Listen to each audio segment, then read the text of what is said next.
Our next guest is a four-time Pro Bowler, also the NFL Comeback Player of the Year.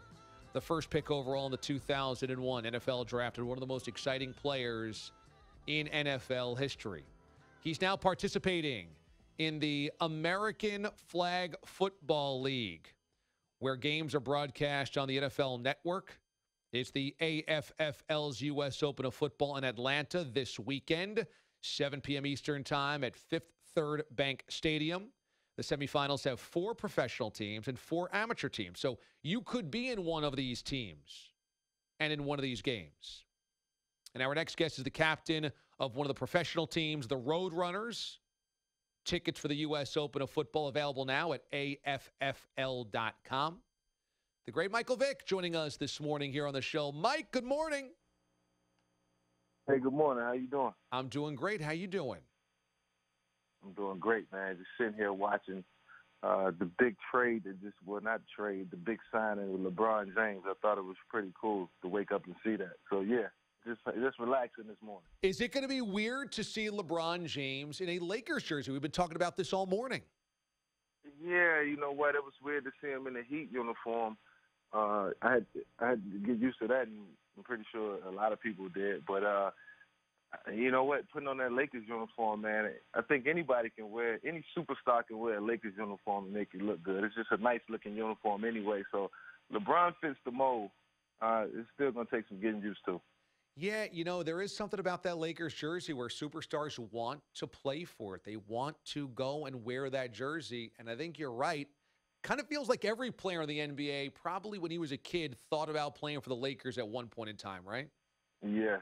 When I was young, you know, when I didn't think that I would make it to the NFL, I think I was sitting around thinking, well, maybe I can play for the Lakers, or maybe I can play for the Dallas Mavericks. So yeah, man, you know, all types of thoughts go through your head. But man, this is good for the NBA. Hopefully they'll land Kawhi Leonard too. Michael Vick joining us this morning on the show. Our NBA insider, Michael Vick. You know, when you play for the Flag Football League, the American Flag Football League, feels like your game is so tailor-made. I mean, you were known for your quick bursts, your escapability, your big playability. All of those things kind of go into flag football. Does it feel like you're the perfect fit for a league like that? Flag football is fun because it's 7-on-7. Throughout the course of my career, you know, every practice I took 7-on-7 seriously, and was really, really good at it. It taught me to learn defenses, to recognize, you know, the ability to make decisions. You're just playing a game without the offensive line, and you take away that offensive line, you can see everything. And by me being 6 feet tall, that helps. So I really took to the 7-on-7 part, and I think it'll carry over into you know, flag football. So I'm excited about it, man. I'm glad to have an opportunity to still get out and throw the ball around. And my daughter inspired me to go out and play again another year, man. She's a flag football quarterback herself, so you know, we're kind of trying to keep it all in the family. Do you see a few of your old moves in your daughter? Oh, absolutely. I got a video that I'll probably post on Instagram this week. You know, I'm going to go back and watch some of her film. That's how cool it is, and that's how good she looked out there. The thing is, the best plays and the best videos that I got weren't even her best highlights. You know, she had some, you know, 40 and 50-yard runs, man. That was just amazing. But I missed them because I turned my back and didn't keep the camera rolling. So, yeah, but, you know, she'll be my inspiration, man. I'm working hard, throwing the ball around and trying to stay in shape. Michael Vick joins us this morning here on the show. You had an incredible arm, and you created big plays through your arm and through the passing game, but you also obviously had incredible feet, incredible legs, incredible motor and speed, and you had some great highlights that way as well. I mean, the one where you dodged everybody and went right to the house against the Vikings is one of the all-time great NFL broken field highlights. Did you get a bigger kick out of creating a big play downfield on a throw or with your legs? I probably got a bigger kick off nice throws. We worked so hard in the passing game throughout the week. I think, you know, all of my coaches, everyone knew that at some point in time that I would break a long run, and there would be something worth going back and looking at on the highlight film.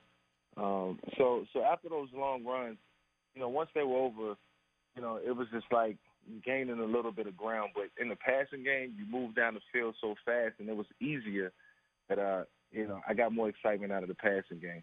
I love the cameo that you had in the TV show Atlanta for FX with Donald Glover, where everybody is challenging you to a 40-yard dash in the parking lot after the clubs one night.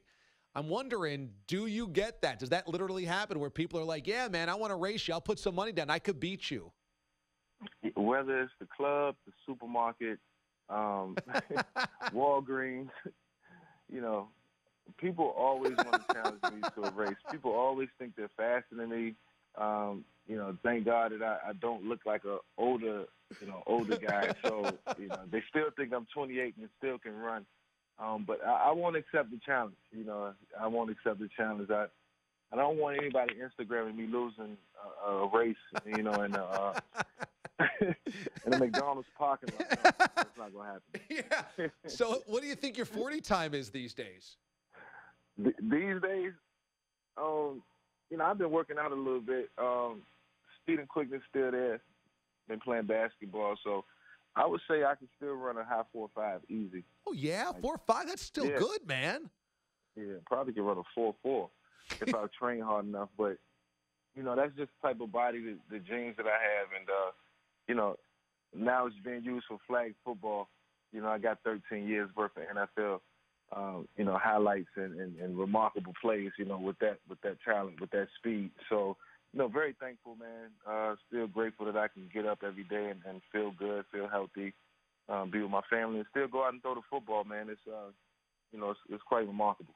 Flag football U.S. Open on NFL Network coming up this weekend, Saturday and Sunday, 7 p.m. Eastern time at Fifth Third Bank Stadium in Atlanta. So there's pros and then there's amateur teams as well. So anybody listening right now could hypothetically be in one of these amateur teams that end up playing. What is it like to compete against guys that are just regular weekend warriors? I think it's going to be really, really cool, man. Those guys have an opportunity to compete for something that's really, really extraordinary, prize-wise, and to go out and try to knock off, former NFL players doing it, playing their game pretty much. It really has to be something that excites them and gets them going.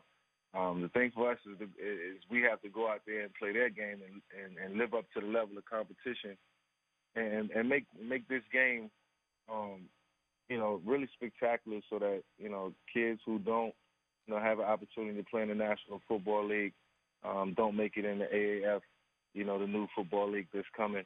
Have a chance to play professional flag football and, get some notoriety from it. So that's what the game is all about. It's all about expanding. It's all about, complimenting one another, each league complimenting one another. Michael Vick joins us this morning here on the show. American Flag Football League, as I mentioned before, you can watch that on NFL Network. Mike, before I let you go, I was in the Carrier Dome in October of 2000 up in Syracuse when you were with Virginia Tech, and you guys had an epic game against my team, the Syracuse Orangemen. You guys were back and forth. Dwight Freeney was hounding you all game long. You found ways to make plays. You guys end up getting the win 22-14. It was one of the loudest games I've ever been in that building, and you just kept getting away. But the mano-a-mano duel you had against Dwight Freeney that day was unlike anything I'd seen in college football. Do you remember that day and how crazy loud it was and then silencing the crowd at the end of the game? Absolutely. One of my most vivid memories of college was playing in Syracuse 2000. Dwight Freeney, I want to say he had between 5 and 7 sacks coming off the edge. He was pretty much unstoppable. It was really, really tough sledding that day. Nothing came easy. The Dome was extremely loud. I heard a lot about the Dome. And we went up there my redshirt freshman year when I didn't play and had a chance to, play in the game and just experience the whole college football experience in Syracuse, man. And I knew once I was a starter and went back that it was not going to be an easy game. And I think it would have been sort of easy if Dwight Freeney wasn't on the field, but I'm just glad that he went on to the NFL and made about 15 Pro Bowls and still playing to this day, because it doesn't make me feel as bad.